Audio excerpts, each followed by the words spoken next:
Weather Service in Fort Worth has issued a thunderstorm warning for Eastern Hunt County in north-central Texas, Western Hopkins County in north-central Texas, Northern Rains County in north-central Texas, southwestern Lamar County in north-central Texas, western Delta County in north-central Texas, southeastern Fannin County in north-central Texas, until 6 p.m. Central Daylight Time.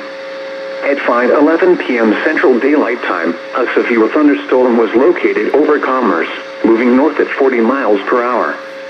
Hazard, 60 miles per hour wind gusts and quarter-size hail. Source, radar indicated. Impact, hail damage to vehicles is expected. Expect wind damage to roofs, siding, and trees. Locations impacted include Greenville, Commerce, Cooper, Honey Grove, West Tawakoni,